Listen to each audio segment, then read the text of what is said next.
саламатсыздар ма студенттер? Бүгінгі бізде сабақтың тақырыбы эскиз деп аталады. Ең алдымен эскиздің не екенін түсіндіріп өтейін. Эскиз дегеніміз пропорцияны сақтай отырып көз мөлшерімен орындалатын жұмысты эскиз деп атаймыз. Бұл эскиз көбінесе өндірістік заводтарда қолданылады, тетіктердің эскизін жасау үшін қолданылады. Және де эскиздер тек бір-ақ рет орындалатын жұмыс болып табылады, оған құжат ретінде қарайды. Эскиздерді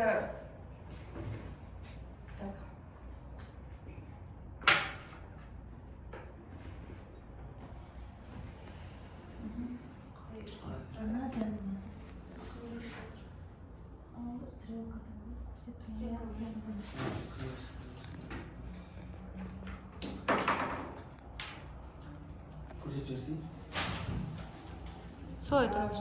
эскиздерді бұда өлшеу құралдары нутрометр қолданылады, крон-циркуль қолданылады, рулетка, болат сызғыштарды қолданамыз. Осының көмегімен жасаймыз эскиздерді. Эскиздер негізінде стандарттық ХБЖ стандартына сай жасалынады. Олардың сызықтары анық және түзу болып шығу керек. Эскиздерде бұны сызған кезде жұмсақ М немесе 2М карандаштары қолданылады.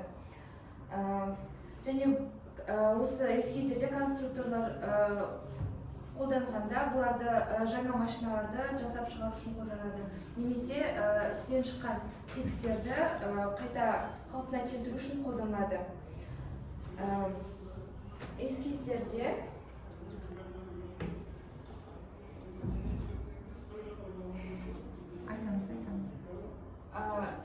эскиздерде масштаб болмайды. Неге көріп тұрғандай эскиздерде масштаб болмайды және бұларда өмірде кеңінен пайдаланылады. Және эскиздерде сызықтардың көмегімен салынады.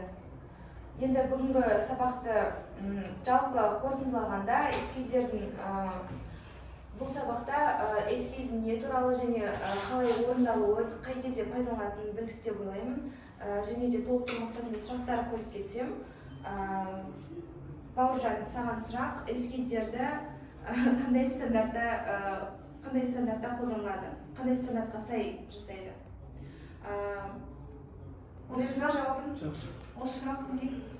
Бұл сұрақ немесе Назерге жауап берсе?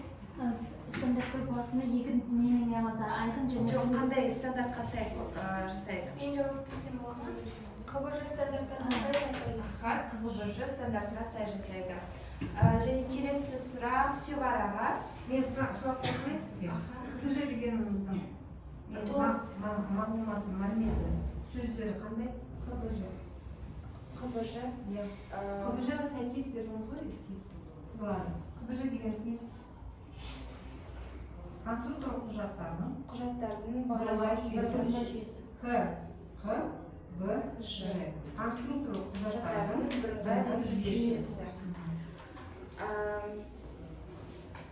Келесі сұрақ Севараға қойылады. Севара, айтып кетсең, осы эскизде қандай өлшем құралдарымен пайдаланады?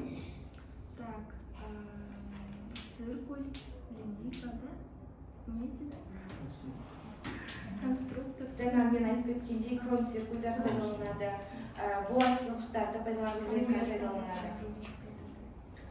Қоймаған студенттерге сұрақ қоямыз. Так, қоймаған студенттерде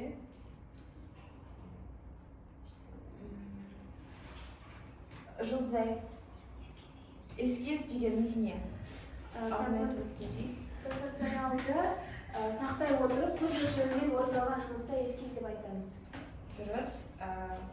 Келесі сұрағымыз Көркемге. Эскиздерде қандай сұрақ қойсам болады екен? Эскизді орындау реті.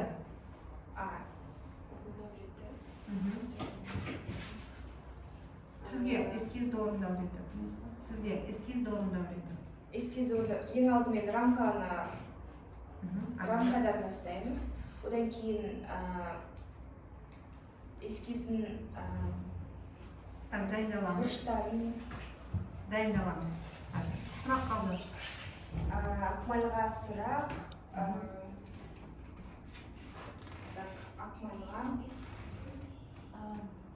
Эскизді қандай параққа орындалған тиімдірек? Ақман? Қандай параққа Біле орындалған білмеймін, тез-тез. тиімдірек? Тор көздерде орындалған тиімдірек. Сұрақ. Айсәулеге. Айсәулеге сұрақ. Эскизде конструкторлар істен шыққан машиналардың тетігін қалай орнына келтіреді?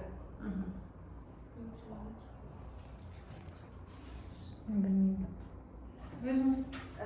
Істен шыққан тетіктерін оларды конструкторлардың көмегімен қайтадан орнына келтіреді. Конструкторлардың көмегімен. Бағалаймыз. Бағалауға келсек, Қандай түрмен? формативті. Мақұл. Формативті түрмен Акмалға 4 қоямын. Бүгінгі сабаққа жақсы атсалыспаса да Нақты болу керек баға. Севараға 4 қоямын, Бауыржанға 3 қоямын, себебі мен сұрағыма жауап бермеді. Жұлдызайға 5, Көркемге 5 қоямын, атсалысып отырды. Назеркеге тоже жақсы балл 5, Айсәулеге 4 қоямын. Бүгінгі сабаққа рахмет, осымен сабақ аяқталды.